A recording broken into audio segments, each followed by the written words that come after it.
Welcome to the Cabo Fishing Podcast, brought to you by Rancho del Pescador, Red Rum Sport Fishing, Marvita, and Proyecta Pupila.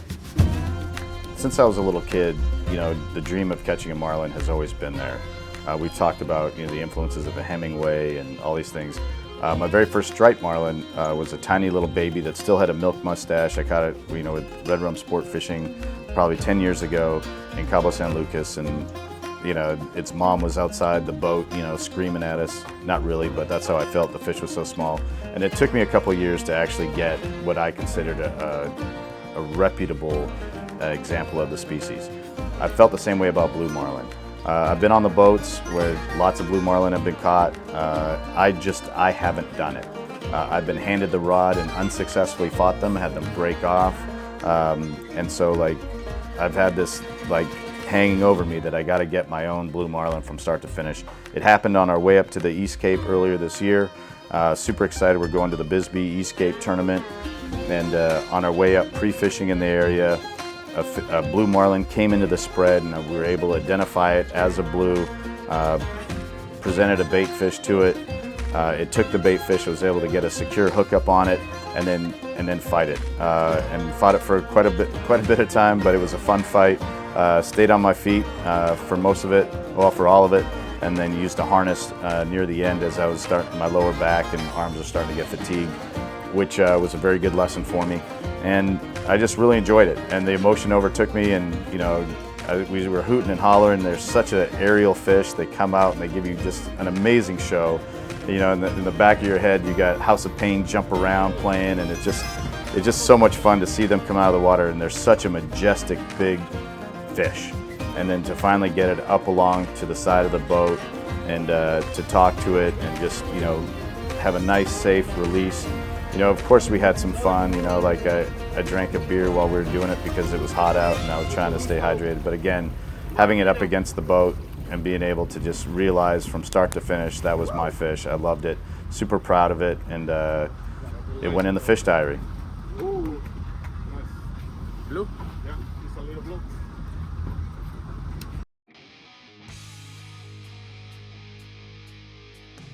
Do you know the difference between marlin? A lot of times there's some confusion. We hear people thinking that they caught a blue marlin. Well, a blue marlin's a beautiful fish. It's a little bit larger than a striped marlin and a sailfish. It gets to be the same size as a black marlin. A blue marlin's dorsal fin is about a half to a third of its body depth. So when you see that big fish coming out of the water and it's not all dorsal fin, that's a good indicator that you're on track to get a blue marlin. They have a beautiful blue sheen. They do have some stripes. They're not always visible, but blue, black, above the midline of the fuselage into a nice, deep, rich blue with this vibrant color. You also have striped marlin. Here in Cabo San Lucas, we have striped marlin year-round. That's the most common and most prevalent of the marlin of the billfish family. And with that, its dorsal fin is the same size or more. It might exceed the depth of its body. It has these blue and black area up above the midline of the fuselage, but these very vibrant neon blue stripes, and that's where it comes with. Now, the blue marlin's pectoral fins will fold up against the body. The stripes kind of do, but not really, and the blacks don't at all. But we also have sailfish, which is one of the smaller of the billfish family, kind of like a white marlin out in the Atlantic. And the sailfish is a beautiful billfish, very similar fuselage and body style to the other marlin, except it's got this wild sail that extends all the way down its body. And it's so cool, and it's such a neat thing. And to understand it and to see it in the water, it's just such a beautiful fish. It's one of my most favorite things to catch, and awesome to behold when you know that creation is so beautiful, and this fish has this sail that it can utilize to turn on a dime and to present itself as a bigger thing to predators. Beautiful fish. Love the billfish family. If you want to learn more, follow us at Cabo Fishing Podcast, where you can learn more about the differences between the billfish family and how to catch them and where to catch them. So we're out here, Sea of Cortez off the eastern cape of Baja, California. near the towns of Los Barriles, La Ribera, and but actually in the Sea of Cortez. You can kind of see like the Bahia de Palmas over there, but we're in thousands of feet of water, so we're all good. One of the things that people forget about is fitness. So the past couple days have been exceptionally hot here. Water temperature right now is a little bit lower today. For the past 3 days at 88 degrees, 89 degrees versus 89, 90, and 91. And so the ambient air temperature is also about the same. But a lot of people don't understand, they think you just step off a plane, get on a big boat, a nice stew gives you some cocktails, and you turn on the TV, and the Chewies and Callies and Julians and Omars of the world, they kind of do all the work, right? But this is professional fishing and professional sport fishing. And if you seriously want to do it, not only is it a huge financial commitment, it's also a very huge physical commitment, and you need to train for it. Just like if you were going to go elk hunting or bear hunting or any kind of big game on land, when you're coming out to the ocean to do big game, you have to be physically fit. While you're not climbing mountains, however, you are standing on the deck of a boat that, as you can see, moves. At the same time, you're holding on to a rod for an extended period of time with something on the other end of it that aggressively does not want to meet you. And so yesterday, we tied into what ended up being a pretty small Blue Marlin, but the fight and the amount of time that it took, and we were using big gear. I was using an 80. We had a 100-pound line with a 300-pound leader, and we were going at it as hard as we could.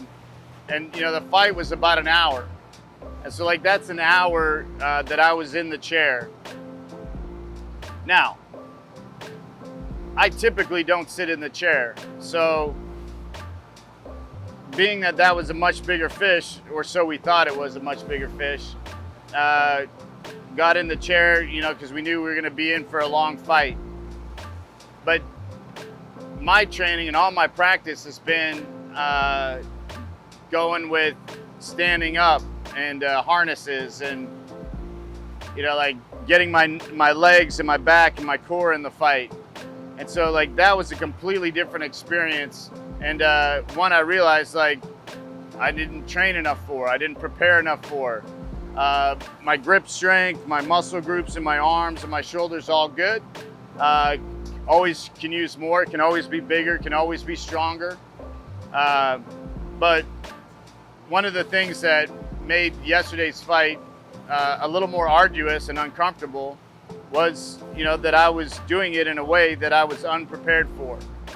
And I liken it to, I like archery, I like bow hunting.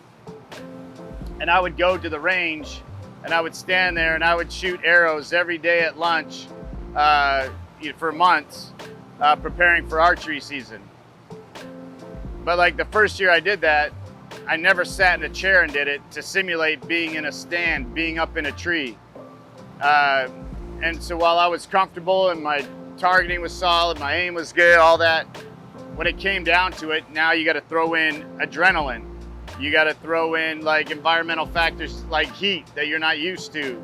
And so you really need to prepare. How's your diet? Are you eating well? Do you have enough protein in your system? Do you have enough carbohydrates in your system? Especially complex carbohydrates, so you get that slow release of energy. When you get done are you replenishing?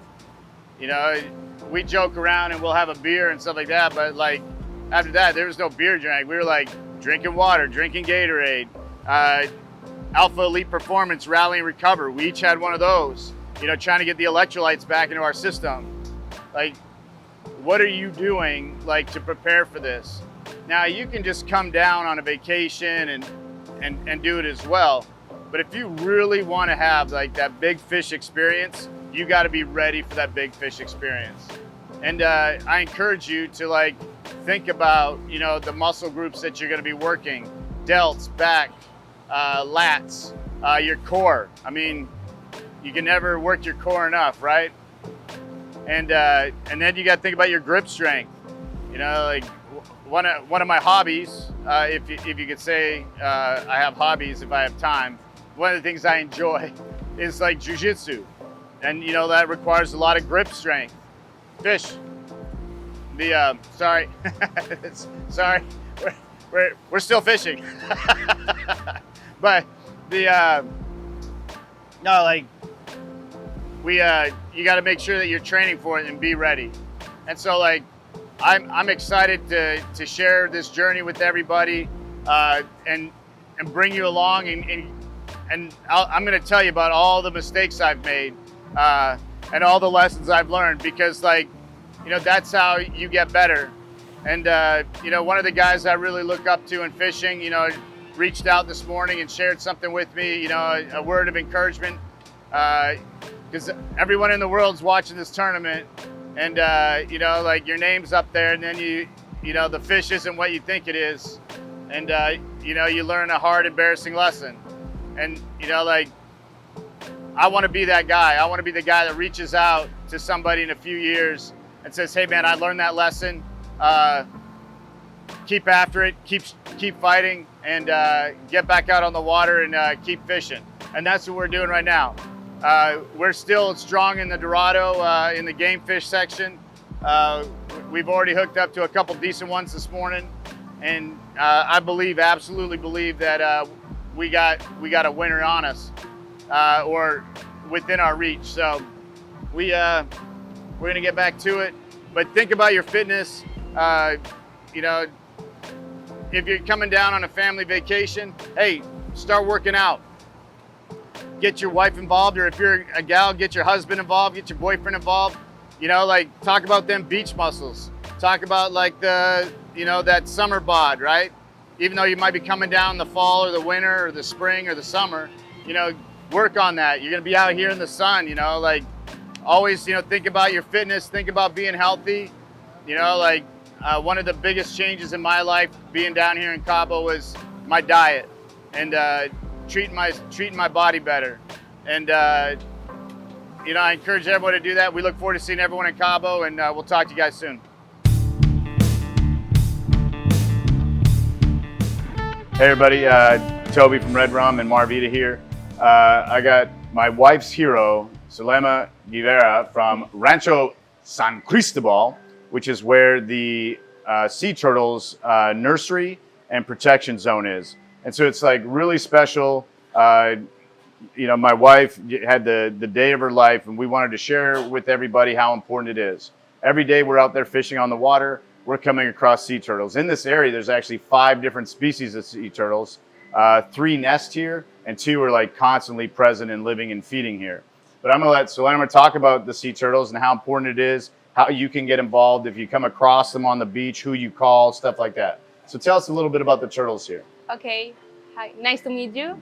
Thank you for the invitation. Okay, Mexico is the country of sea turtles because Mexico has 6 of the 7 sea turtles of the world. Baja California Sur has 5 species. 2 species there are for feeding zones. The first species is the loggerhead.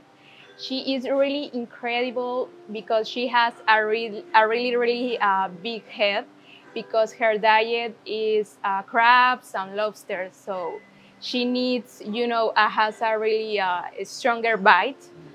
And their turtles was born in Japan and swim for 10,000 kilometers because in this area she finds the perfect conditions for her grow for for feeding. It's really incredible. And they go all the way back to Japan. Yeah, in 20 or 25 years before, she returned to Japan, and in Japan put the babies. And the other species is housebill. The housebill is the most beautiful turtle, but is the most endangered too. It's really sad because the people take the shell and do an earrings or brush. It's really, really sad. The housebill, she lives in the coral reef, and her favorite food is a sponge. Yeah, Ah. she really loves the sponge. Don't need a hard bite for that. Yeah. And the other three species has the nesting zones in this state. The first species is the leatherback. She is really, really huge. She's 2 meters. So imagine, it's like a car on the beach. Really, really huge. That's a Volkswagen. Yeah. And she can put 80 eggs in one nest. And the eggs, the size is like the tennis ball. So it's really, really big, the egg. And her favorite food is the jellyfish. She can eat in one day 2,000 pounds of jellyfish. So basically what we're hearing is jellyfish are not high in nutritional value. Yeah. No, it's super important that we talk about this because, so many people, not only fish here in the Baja, they also like go surfing. They go to the beach. This is one of the most beautiful beach areas on the entire planet, right? Yeah. So there's a really good chance between the time of years like June and February, I think you were saying, that the turtles are coming in and nesting. And so anytime during there, you could encounter them on the beach, right? Yes. What do you do? Okay, so I do the patrol every night. So I go to the beach and I take the nest, okay? But it's for 2 waves. Sometimes I can see when the mommy are coming and lay the eggs, and it's a really amazing event, And the other way is when I only see the tracks. So when the mommy are coming to the beach, put the tracks in the sand, I follow the track and I find the bed. With a stick, I poach in the sand and I can find the nest. After, I count how many eggs the mommy put in one nest, and I move it to the sea turtle nursery. The sea turtle nursery is like a hospital, so it's a safe place for the babies. The turtle has a lot of predators, so in the nursery, in the sea turtle nursery, the babies has more possibility to can will hatch. So I put the nest in the sea turtle nursery, and 45 days after, the magic happens and we can see the little hatch. It is magical. Yeah. My wife Jessica was sharing with me like the pictures. Our family had the pleasure and the opportunity to be able to go, and the very first hatchlings of the year were coming Yes. out, and they got to participate. And that's a lifetime, life-changing memory for our family. And this is just one more thing that you can come and do here in Baja. Like, you don't always have to fish. When you fish, hopefully you're fishing with us. But this is one of those things that you can take your family to do. You can volunteer. You can help serve your community. You can help make it better. Like you said, 5 of the 7 turtles in the entire world call Baja home. Yeah. And we need to protect them. We need to take good care of them. At Marvita, we're doing our part. We'll tell you a little bit more about our conservation program to assist her in their conservation program in our next chat.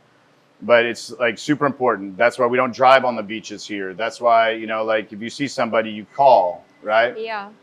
We'll put the number to call and the websites and stuff down on the ticker. But it's so important that we take care of it. And who doesn't love a turtle? I mean, they're the coolest animals in the water. They're always happy. They live their best lives. I wish I was a turtle sometimes, but I get called turtle all the time when I fall over and I can't get up. But thank you so much for taking your time to come down and talk to us about it. And we look forward to everything that we do to help you and support you at Rancho San Cristobal in the future. Oh, thank you so much.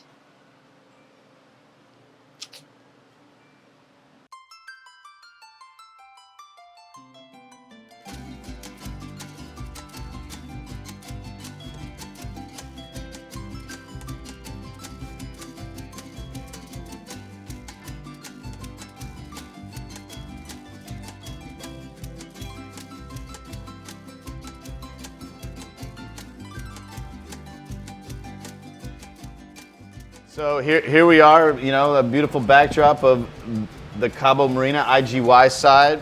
We're sitting in the porch because it's one of the coolest little bars in Cabo.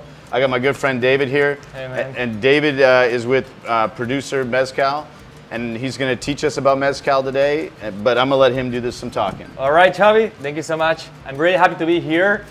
Today, as you say, we're gonna try 3 different mezcals. These mezcals are from Oaxaca, Okay. and they are 100% artisanal. So we're gonna start with the espadín. Okay. Espadín is the most common agave. This one is pretty good for mixing to do mezcalitas or any other classic cocktails. Okay. How do you like mezcal? I love it. I do love it. I love it. Yeah. No, I really enjoy the complexity, and that when you drink it, you're taking a journey of the producer. You're taking a journey of the family that grew the plant, that prepared the plant, that distilled the plant. And it's, to me, it's more of an experience than if I just get a drink. It is. So. Yeah, it is a different world from the mezcal. Yeah. Talking about tequila and mezcal is a different world. You're gonna find many different tasting notes. This one is a espadín. It's a 7 years old agave. This one is 44 ABV. Okay. And not that strong, huh? Yeah, sounds, but it's yeah. pretty smooth. It's pretty Yeah. smooth. It's a little smoky. It's a super bright mezcal. Some green flavors. Okay. So you tell me. All right. I recommend this mezcal to pair this mezcal with green tomatillo with a little bit of warm salt. It's perfect. Okay. Do we have So some? yeah, we do. Let's do it. Let's do it Let's right. put a little bit of warm salt. It's this is warm. This is some chili mixes and and salt, and it's a little bit of smoky. Okay. And Esperin. Espadín. Espadín. Yeah, espadín from Oaxaca, artisanal, 100% from Ejutla de Juárez, little town in the center of Oaxaca. Okay. So, cheers. Salud. Salud.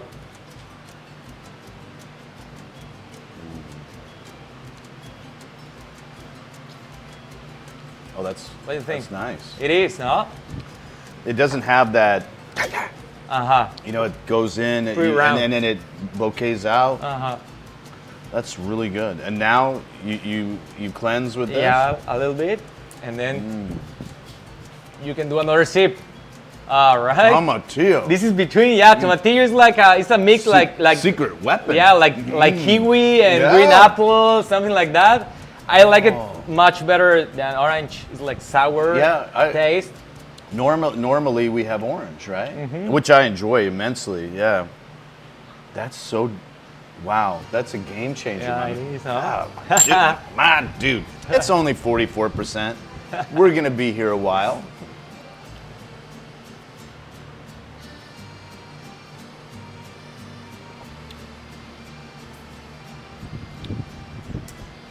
Yeah, it's a really good mezcal for sipping and also for mixing. Yeah. Both. I could sit and enjoy that one for a long time. Like, nice. I have been doing that Yeah. for the last year, so Yeah. I believe you. Yeah. I've really enjoyed that. And so this is the bottle. Yeah, this is the bottle. It's 1 liter. Pretty nice. We keep it simple. Yeah. I love that, right? Yeah. When you get like fancy corrupted packaging, that's to distract you from poor product. Uh-huh. Like the product should speak for itself. No, we focus a lot on the product, Yeah. of course. I love the it. liquid of the mezcal. That was And delicious. Yeah, you have all the information over here. The kind of agave. Yeah. The master distillery. Ooh, we even now get the they- lot they- bottles. Oh. All right. Pretty nice, huh? That was phenomenal. Here, we get that out of the way. We don't Yeah, miss we have that the. label. So this one is the espadín. Espadín. Espadín. Okay. And then now we're gonna try ensamble. Ensamble, it's a mix of two agaves Okay. mixed in the same bottle. So the agave is a different type of agave, or it's been treated differently? No, they are different kinds of agave. Okay. There are like about 30 different kinds of agave to produce mezcal. With the tequila, you only have one. With the mezcal, you have 30 different. So the And- blue agave, right? Yeah, the blue Azul agave, the blue is agave. tequila. Exactly. And with the mezcal, we have, by example, we have espadín, we have quiche, we have tepestate, arroqueño, jabalí, blah, blah, blah. You know. You and I need to go to Oaxaca. Yeah, you should, man. You should go You and I over need to there go to and try Oaxaca. all the different kinds of mezcals. I love it. All right, let's go. So What do we this got? one is ensamble. It's a Okay. mix of two different kinds of agave, as I told you. This one is espadín and San Martin. Okay. San Martin. San Martin. San Martin. The San Martin, it's a agave like this one. No, it's very Okay. different. All the agave, Okay. they're pretty different. And the San Martin, it's super floral. It's super Okay. easy to drink. Okay. It's a pretty nice mezcal. If you wanna start drinking mezcal, I recommend all the people to start with the Carwinski, with the San Martin. Okay. Because it's super easy to drink. Well, I'm glad we started with the good. Yeah, yeah. This Dude, train- I mean all the Training mezcals. wheels, training wheels. All the mezcals are good, but I know, they taste very different. So this is a great introductory. Yeah, that's right. Not for enthusiasts. I mean also it's like a all day mezcal. This one. Oh, well. you All right, can't, you Chubby. can't drink all day if you don't get started early. All right, Toby, try this one. Okay, and I'm so pretty sure you're gonna love it. Esperin and Saint Martin. And San Martin, yeah, and it's 40 ABV. Okay. No, it's So a little bit lower. About the same, just a little bit lower. Just a little bit lower. Oh, and it smells so nice. yeah, so nice. Yeah. Well, salute again. Salud.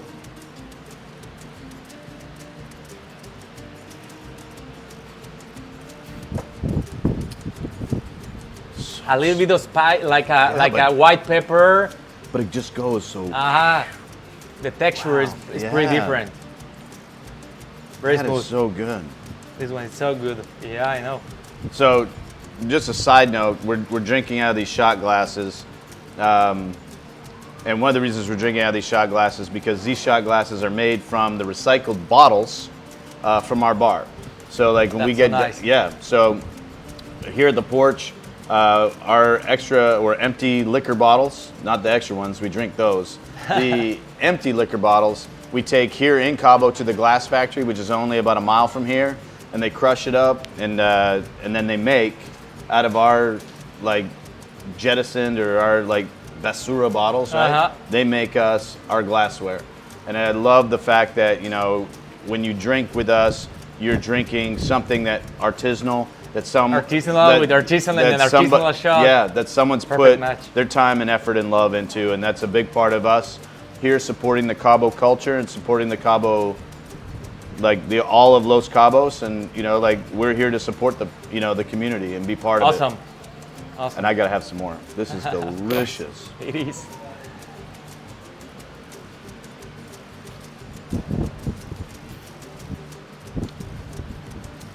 Now, I am not going to have one of those after this because this is yeah, so honestly, good. I only recommend to pair them Yeah. espadín, you know? Yeah, this is With- so with it, good. I yeah. just want to I just want this to linger. Yeah. It's so good.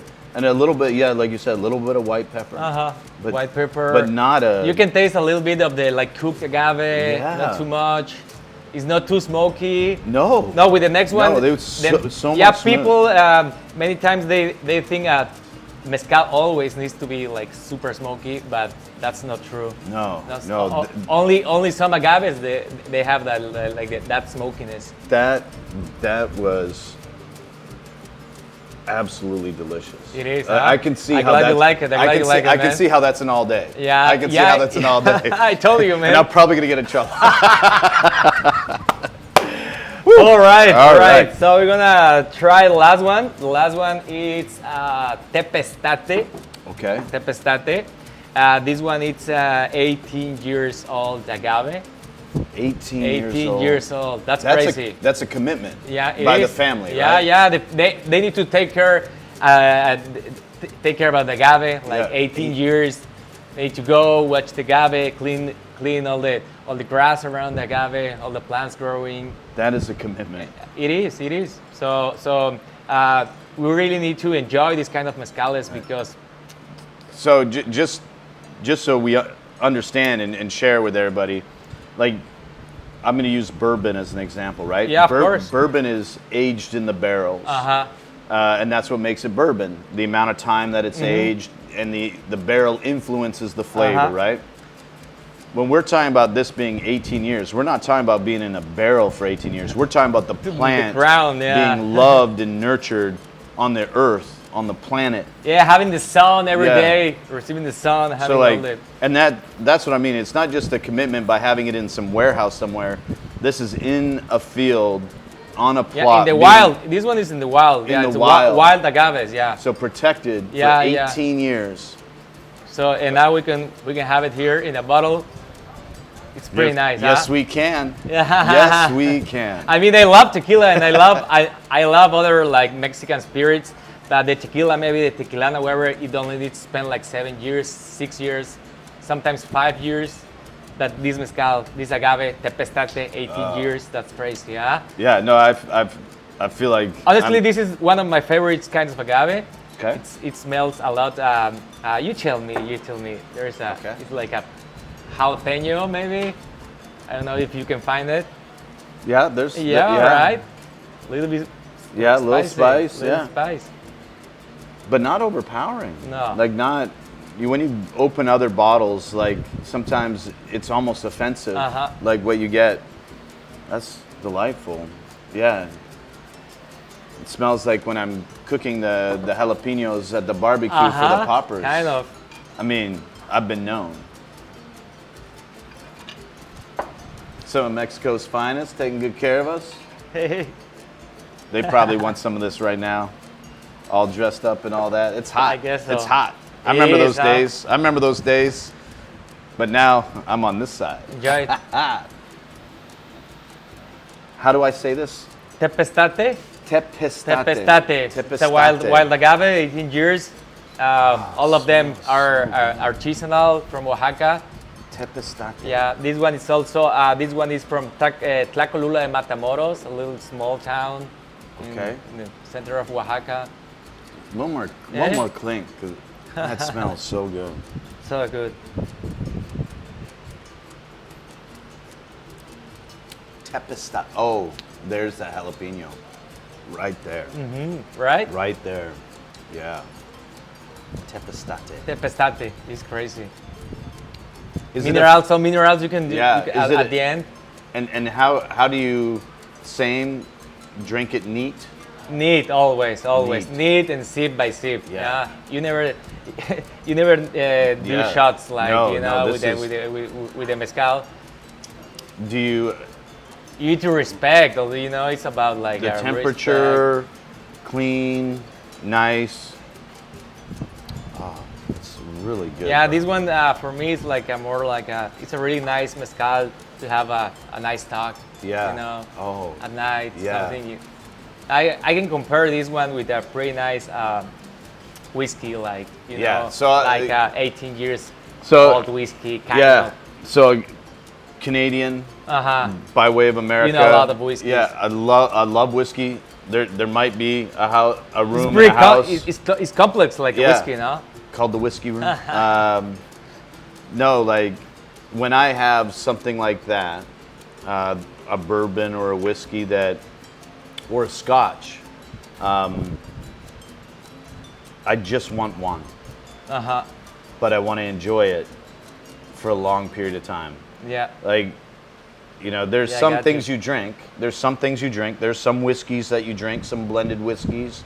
There's some tequilas that you drink for the libation. I You know, like, You take your time. yeah. Then there's this that you're like, this is to enjoy.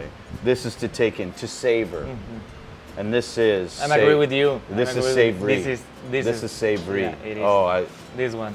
Pretty nice. And pretty all different, huh? We're gonna spend like 2 hours doing this today. I think so. I mean, like, you're not, but we are. Cheers. Cheers. Salud.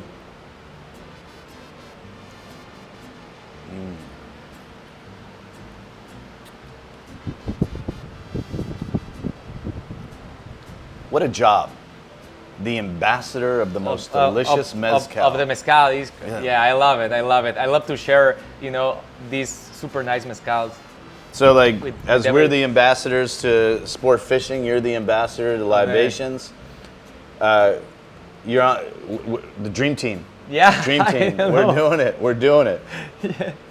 I'm like super excited about this product to be here. We've been looking and searching, with the porch and with our fishing clients to have something special for them, like truly, deeply Mexican for them to complement their experience. find here. it. And we have found it. I found it not too long ago at a very special dinner, and that's where we became Awesome. friends. And I was excited about like bringing this down here Really happy and to be sharing here, it with Toby, the world. and share Yeah. this pretty nice mezcal with you. I want to make sure that we show the different plants, because just that Saint Martin, like that. Wow. Yeah, San Martin is crazy. Yeah. I will always Espadín, mi amor. Yeah, Espadín. That's my novia. Yeah, I love Espadín too. That's my novia right there. Yeah, I know. Or how do you say mistress? Novia. Ah, Tamante. yeah. Y tu novia. Yeah. Mi esposa. Tu esposa. That- All right, I like it, huh? Yeah, it's Yeah, beautiful. esposa, novia y amante. Yeah. All right. Beautiful, beautiful. Nice. Well, thank you so much for coming down and like talking to us and Awesome, sharing man. your passion and love for these plants and what they have. And we're excited and proud that you guys are going to be featured here at our bar. Yeah, I hope to see you here at Porch. Try a really nice mezcalita with espadín. That is And right. of course, try the ensamble and maybe the tepestate. And we'll have a mezcalita made here shortly by Isai with the Esperin. See you around. Finger guns. Now we're going to make a mezcalita with the mezcal producer. It's a mezcal artesanal angustifolia. Now it's a 1.5 ounces of the mezcal, half control, a little splash of simple syrup, and 1 ounce of the lime juice.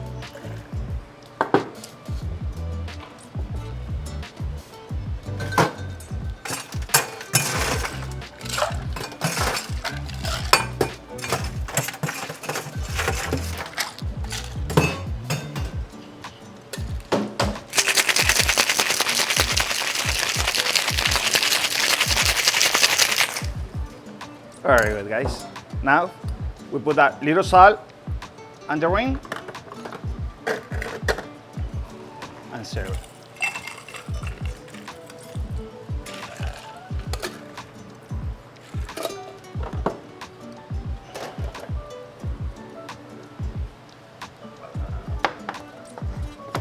With a simple garnish.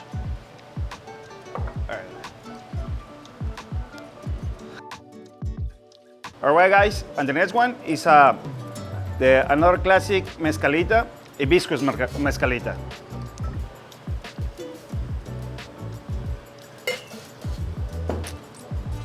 One ounce, 1.5 ounces the mezcal producer,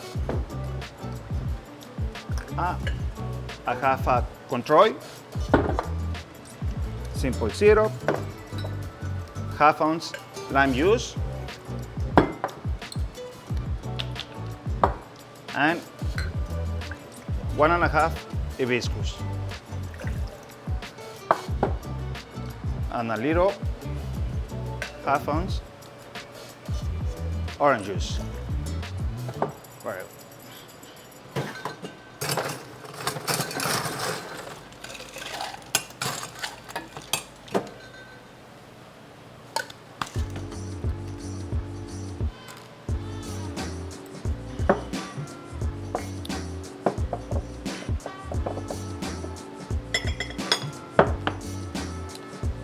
And for this cocktail, we use on the rim warm salt.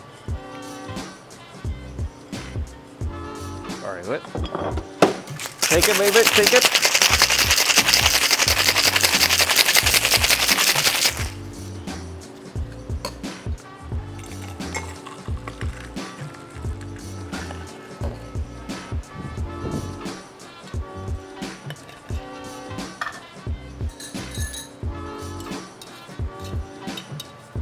We put a little garnish as decoration.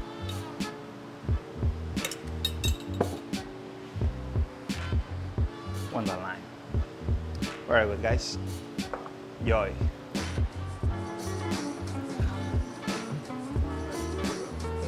See?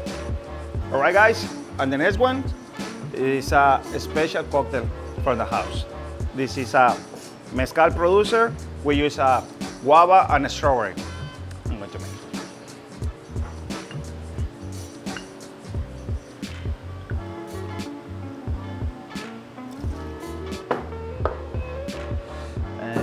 Ok, ya le voy a poner, 1.5 ounces of mezcal producer, 1 ounce strawberry, 1 ounce of guava,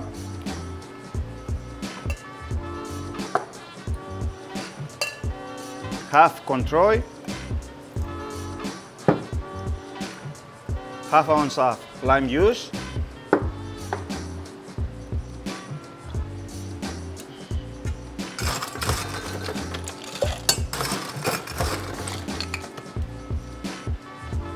put some ice,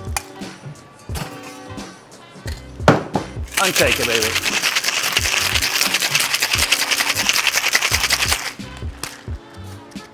For this cocktail, we're going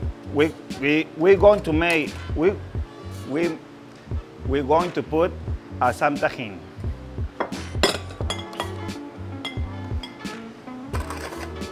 Very good.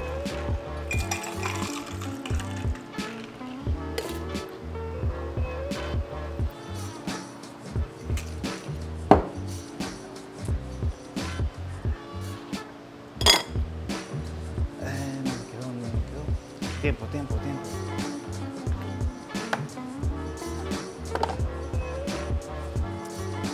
All right, good, guys. Enjoy. ¿Corte queda? Sí, a huevo.